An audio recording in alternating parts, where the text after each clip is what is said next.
नमस्कार सर, आज आप बेनिफिट टीवी की न्यूज की तरफ से आपका बहुत बहुत स्वागत है। सरकार जिस तरह से, पहले तो आपका परिचय दिला दे। आज हमारे साथ, हमारे अपने दर्शकों को बताना चाहेंगे कि आज हमारे साथ पटना हाई कोर्ट के अधिवक्ता योगेश चंद्र वर्मा जी हमारे साथ है, जो कि हम लोग बातचीत करने वाले हैं कानून संबंध के सामान्य नागरिक संहिता के ऊपर। तो सर, सबसे पहला सवाल आपसे है, जिस तरह सरकार जो है बिल लाने वाली है, पहले भी ला रही थी लेकिन किसी कारण से रुक गया था, फिर दोबारा से प्रयास कर रही है।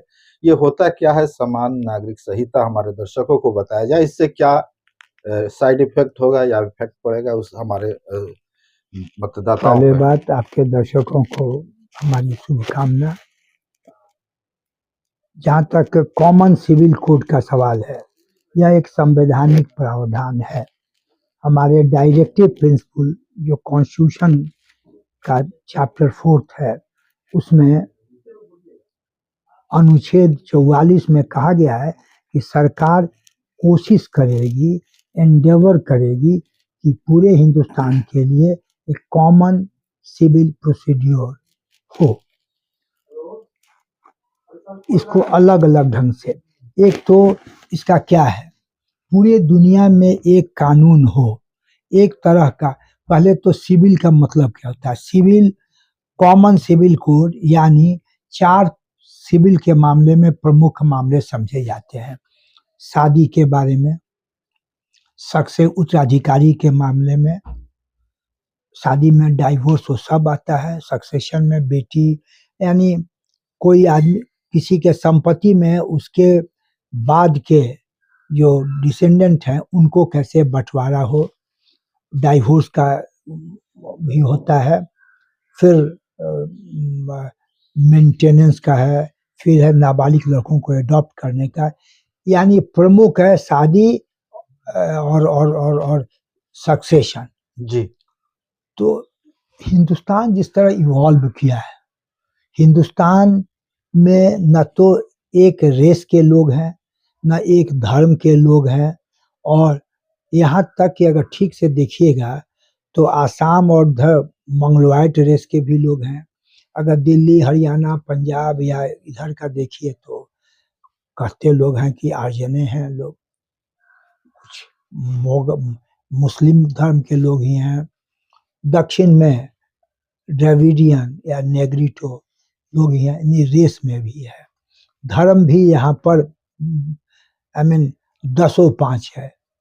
जैन धर्म हो, बौद्ध धर्म हो, सिख वाले हों, हिंदू हों, मुस्लिम हों, वहाबी हों, और भी कई तरह के हैं। तो हिंदुस्तान की जो खूबी है, और हिंदुस्तान दुनिया का एक ज़माने में सबसे अच्छा एरिया समझा जाता था। यहाँ की ज़मीन की फर्टिलिटी, उर्वरता, या फिर क्लाइमेट, तो दुनिया भर के लोग आकर्षित होके आते थे। और इसी के कारण यहाँ विभिन्न तबके के लोग, विभिन्न धर्म के लोग, विभिन्न रेस के लोग आए हैं, और इस सबों को मिल के सबों ने कंट्रीब्यूट करके इंडिया को बनाया है। यानी इसीलिए शब्द कहा जाता है कि विभिन्नता में एकता। तो जो भी जहाँ से हर का, और तो और कोई भी जात है उसमें भी 8-10 सब कास्ट होता है, उसके भी शादी करने के रस्म रिवाज, उनके संपत्ति के बंटवारा का सवाल, या शादी का रिचुअल्स क्या हो, कैसे हो, बेतहाशा, यानी बहुत फर्क अलग अलग है। तो इस मामले में अगर ये सोचा जाता है कि कॉमन सिविल कोड, कॉन्स्टिट्यूशन ये नहीं कहता है, मौलिक अधिकार नहीं है, शब्द इस्तेमाल किया है एंडेवर। सरकार को, और ये डायरेक्टिव प्रिंसिपल है, सरकार को दिशा निर्देश है कि आप जो भी कुछ करते हो अपना नीति, उस पर इसको ध्यान में, केवल ध्यान में। और ध्यान क्या देखना चाहिए?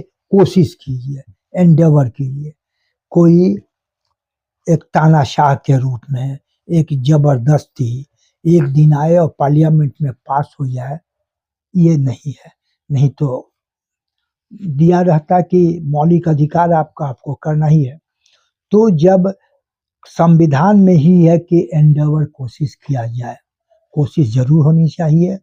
अगर सब लोग एक ही तरह का कानून माने तो क्या हर्ज है, लेकिन इसको जबरदस्ती नहीं थोपना चाहिए। और सबों का ध्यान रखना चाहिए। यह नहीं कि हिंदू बहुमत में है तो उन्हीं की बात चलेगी। अच्छाई मुस्लिम में है, सिख में है, इन सबों को एक ज़माने में अकबर भी कोशिश किए थे दीन इलाही, फेल हो गए, लेकिन कोशिश किए थे हिंदू और मुस्लिम दोनों धर्मों के अच्छी चीज़ों को लेके। तो संवैधानिक तो है कि कोशिश करना। हिंदुस्तान की जो बनावट है और हज़ारों वर्ष का इतिहास है कि एक अलग-अलग धर्म, नस्ल, तरह के लोग हैं और उसमें एकता। आजकल इसका इस्तेमाल हर कोई चाहेगा कि कॉमन सिविल कोड हो, लेकिन पॉलिटिकल गेन के लिए, राजनीतिक फ़ायदे के लिए एक कॉमन सिविल कोड जो एक कुछ लोग कह रहे हैं, एक तबका, उनका यही उद्देश्य है कि हिंदुओं के अलावे जो गैर हिंदू हैं, उनको वही कानून माने जो मेजॉरिटी या जो हिंदू मानते हैं।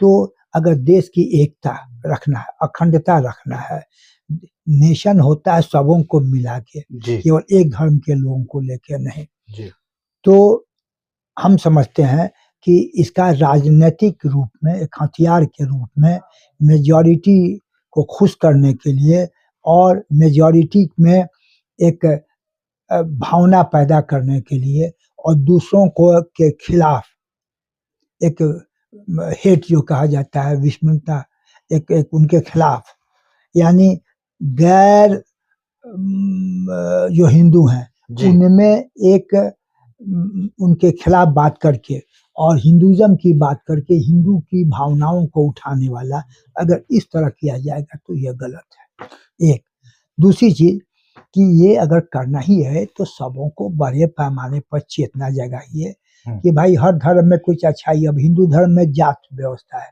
जी 4 जात हैं, फॉरवर्ड हैं, फॉरवर्डों में भी 4 हैं, बैकवर्ड में भी पिछड़ा वर्ग, अति पिछड़ा, दलित में भी अति दलित और अति दलित, आदिवासियों में भी 20 किस्म के लोग हैं, संथाल। जी तो सबका अपना अलग है। जी अगर आप एक कॉमन सिविल कोड एक दिन में कीजिएगा तो यह न केवल अव्यवहारिक है, एक राजनीतिक फायदा के लिए है, इसकी देश की अखंडता टूटेगी।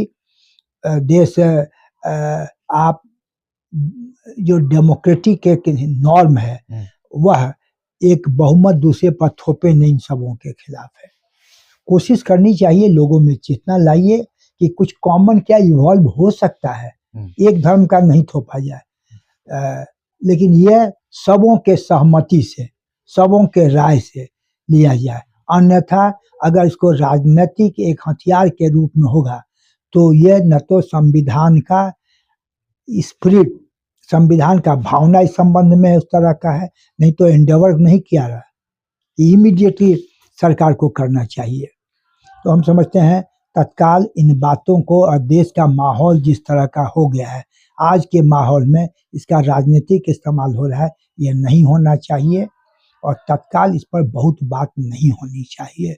देखा जाएगा 500-100 साल में कोशिश करते करते लोगों में, आखिर हर धर्म में रिफॉर्म होता है ना। जी जी सती प्रथा 50 चीज खत्म हुआ।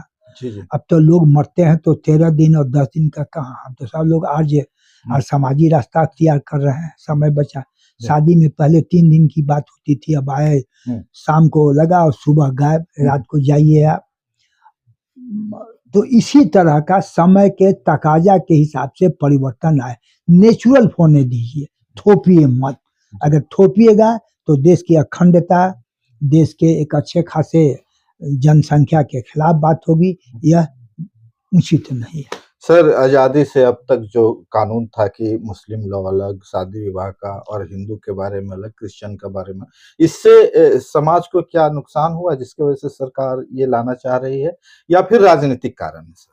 निश्चित रूप से अभी अगर ठीक से कहा जाए तो अब जो बॉम्बे वाले रहते हैं लोग, टाटा फैमिली वाले, मतलब उस तरह का वहाँ कुछ मैरिज और सक्सेशन का, यहाँ तक कि मरने के बाद क्या किया जाए, जमीन में गाड़ दिया जाए, जला दिया जाए या फेंक दिया जाए, और ये धार्मिक सैंक्शन है, हजारों वर्ष से चला रहा है। अगर आप चाहिएगा कि इसको एक ढंग से अपनाया जाए तो हम समझते हैं कि देश की विभिन्नता, डाइवर्सिटी, यही हिंदुस्तान की खूबसूरती है।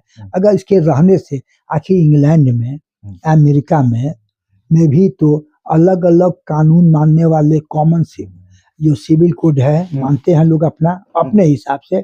वहाँ जो हिंदू रहते हैं अपना अपनाते हैं, मुस्लिम अपना अपनाते हैं, क्रिश्चियन है अपना अपनाते हैं। इंग्लैंड में तो नहीं है कि बस इंग्लैंड में यही मानना ही पड़ेगा। अमेरिका, पूरा दुनिया में जहाँ भी डाइवर्सिटी है, विभिन्न तबके के लोग रहते हैं, विभिन्न धर्म जाति के, वहाँ पर देश को चलाना है तो सबों को लेके चलिए। और कॉमन सिविल कोड तभी कुछ हो सकता है जो सभी लोगों की सहमति हो, सभी लोग तैयार हो, तो उसके लिए प्रयास होना चाहिए, थोपना नहीं चाहिए। अभी जो हो रहा है, अभी जो था, कहाँ कोई देश में उस तरह का है।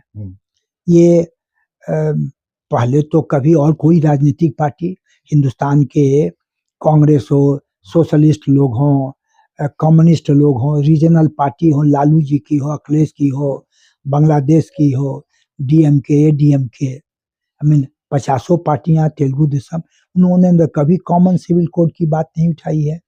तो बहुमत अगर देखा जाए तो यहाँ रीजनल पार्टी और जो नेशनल पार्टियां हैं उन सबों को लिया जाए, वोट अभी मेजॉरिटी भले हो जाए, बहुमत तो नहीं है, तो वह लोग तो इस तरह की बात नहीं उठाता है। तो निश्चित रूप से अब हिंदुस्तान में एक विचित्र स्थिति हो रही है जी। संप्रदाय धर्म के नाम पर बांटने की बात, एक दूसरे को गलियाना है। इस प्रसंग में, आज के प्रसंग में कॉमन सिविल कोड का इस्तेमाल करना हम समझते हैं देश के लिए विभाजनकारी है। और अभी तक जो अलग अलग धर्म, अलग अलग जो सिविल लॉ रहे हैं, उससे देश का कहीं भी किसी तरह कोई भी चीज, न कानूनी व्यवस्था, न समाज, न लोग, कोई उससे घाटा नहीं हुआ है, चल रहा ठीक ही है सब। बहुत बहुत धन्यवाद सर। ये थे हमारे योगेश चंद्र वर्मा जी, जो पटना हाई कोर्ट के सीनियर अधिवक्ता थे। बाकी इनका विचार था कॉमन सिविल कोड पे। आपको कैसा लगा जरूर कमेंट करके बताएं। बहुत बहुत धन्यवाद सभी साथियों को।